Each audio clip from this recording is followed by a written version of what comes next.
President, His Excellency Rigathi Gachagua. We have seen and heard expression from the members of Parliament who proposed the motion and the ones who are opposing the motion. It is clear, whichever direction that motion will go, it will have serious social, political, and economic ramifications in the entire mountain region. It will chart a new chapter in our politics. It will have ramification in the 2027 general elections, but most importantly, the economic and social welfare of the people of the mountain will be adversely affected. The agenda to improve the tea, the coffee, milk, macadamia, avocado, miraa, rice, fresh fruits and vegetables will be affected negatively. Our government agenda to complete the stalled projects on roads, water, electricity will be sacrificed at the altar of this impeachment. The painful national issues regarding unemployment of our youth, the dysfunctional university fund issues will take one. The raging of impeachment debate is a dispute between elected members put by the drafter of the UDA Constitution, with a foresight that matters of the party members and dispute within the party members need not be conversed in public before internal dispute mechanism has been exhausted. It is on that basis that we are the proponents of the impeachment motion. To first exhaust the party dispute resolution mechanism 2010 stipulates that as a rule of natural justice, no one shall be condemned unheard. Everybody has a right to face his accuser and be accorded an opportunity to ventilate the accusations leveled against them and put a spirited defense. That fundamental human right to every Kenyan citizen and guaranteed by our Constitution. The impeachment motion in Parliament under Article 150 does not provide the respondent, His Excellency Rigathi Gachagua, to the allegation set out against him under the motion. The matter will be debated in his absence and decisions made without being afforded an opportunity to respond. That is a slap on the face of the said constitutional provision.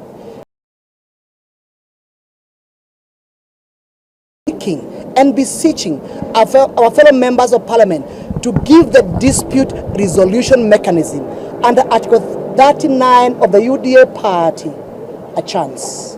The article was created to cure that lacuna under Article 150 of the Constitution. 3. It is a foregone conclusion that the impeachment motion has already found its way to the House, and the Speaker is satisfied himself that the motion has met the constitutional threshold provided under Article 150. Immediate that motion has now already started being debated under Article 118 of the Constitution. Provides that Parliament shall facilitate public participation and involvement in the legislative and other business of Parliament and its committees. From where we sit as members of Parliament, Parliament has not facilitated public participation in this motion. In fact, the reason why we are here today is because our respective constituents, starting from Kangema, Kandara, Gatanga, Kegumo, and Maragua, those respective constituents, if there is presented under Article 1.2, we have expressed ourselves clearly that we should vote. They have said clearly that we should vote no to this motion, and they do not support the impeachment of His Excellency Rigathi Gachagua. The 7 constituencies, Murang'a County, have soundly rejected any attempt to impeach Rigathi Gachagua.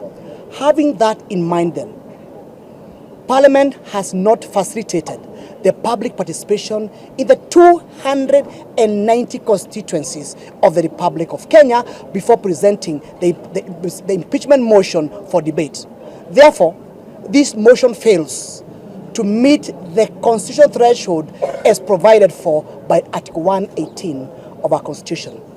We have learned our lessons from the Finance Bill 2024, which caused deadly Gen Z demonstration across the country because as members of Parliament, we failed to listen to the people who gave us the mandate to represent them at the same and assumed it will go away. A mistake is called a mistake if it is repeated. We are therefore calling the Parliament to facilitate public participation by sending all the members of Parliament back to their constituencies, hold barazas, engage in churches, streets, and come back to Parliament and report what their voters want. It is then and only then a meaningful, legally sanctioned motion can be given a green light to be debated in Parliament. It is therefore our clarion call as members of Parliament from Murang'a County to request our colleagues for sobriety in handling this motion because the interest of the nation is greater than the interest of the individuals. It is not too late to do the right thing, and in the event our advice and counsel is ignored, as members of Murang'a County, we shall vote no to the said motion. Thank you very much.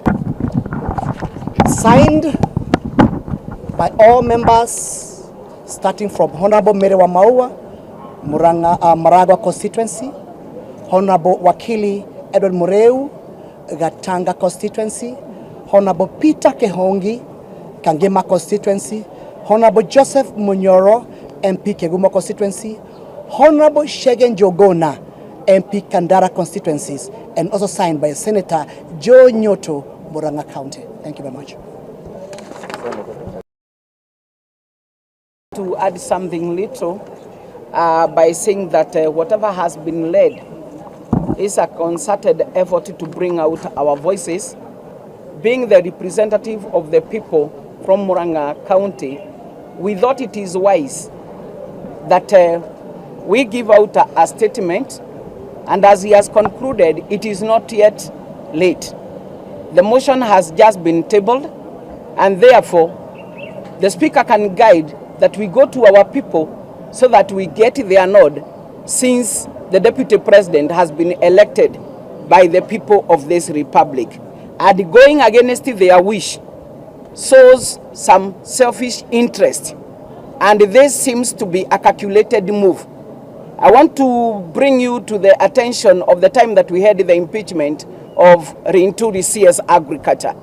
We saw how it went, and we saw how the government came in and saved the situation. Why it was done that, we could see the kind of fertilizer that our people were buying, and how many of our people have heard that there is a hand in influencing the members of Parliament to sign against the wish of the people, can also tell us a lot.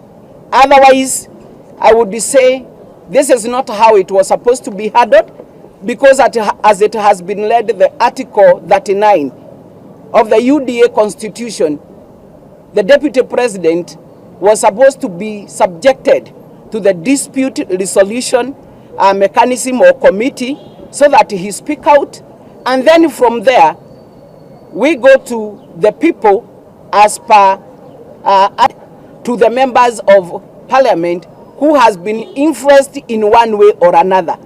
Others were signing other duress that if they don't sign, not a single time, the projects that are one His Excellency, to the CSAs, to the PSAs, to the members of Parliament, to the county assembly members, what each one of us has bought within the 2 years. So you has bought within the 2 years. So you can see it is totally winter hand. Not many of those who have bought aircraft and other big things, and yet there is nobody who is coming out.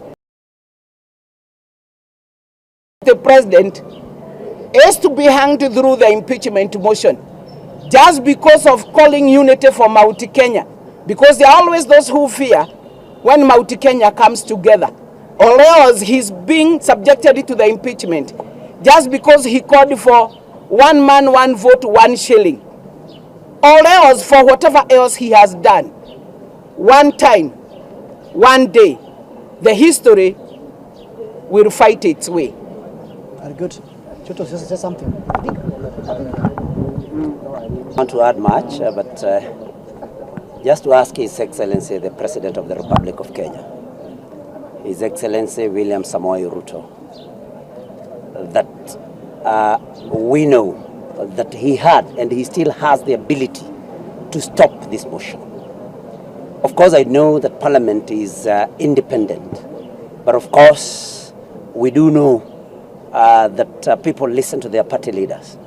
But one thing that my colleagues may not have said, is that if should this motion go through, and I think I want to talk to ODM as a party, the party that we have co-opted into government, that the people of Kenya, if ODM members vote to impeach His Excellency Rigathi Gachagua, then ODM led by Raila Amolo Odinga will never ever convince anybody that they were not brought into government for the single purpose of kicking out Rigathi Gachagua. We, especially the people from the mountain, will know and hold to it that the reason the broad-based government was formed is and was to kick out Rigathi Gachagua. And that is what we know. So I want to appeal to the ODM, especially through their party leader Raila Amolo Odinga, to refrain from supporting this particular motion. We have not seen anything that Rigathi Gachagua has done that William Ruto as deputy president did not do to Uhuru Kenyatta. Uhuru Moigai Kenyatta never ever attempted through the members of parliament to impeach his deputy William Samoei Ruto. So what we are saying is, this is something that we do not take kindly, and we know that without the blessings of the president, it would not have gone through. It would not have been tabled. And so we are just appealing, if there are differences between the president and his deputy, let them seek reconciliation, especially like my colleagues, like we have said in the statement, through UDA party dispute resolution mechanism. Otherwise, divorcing Rigathi Gachagua is divorcing the whole mountain. And that is what we know as people from Murang'a. Thank you very much. Thank you. More Radio, 88.2 FM. We are in charge.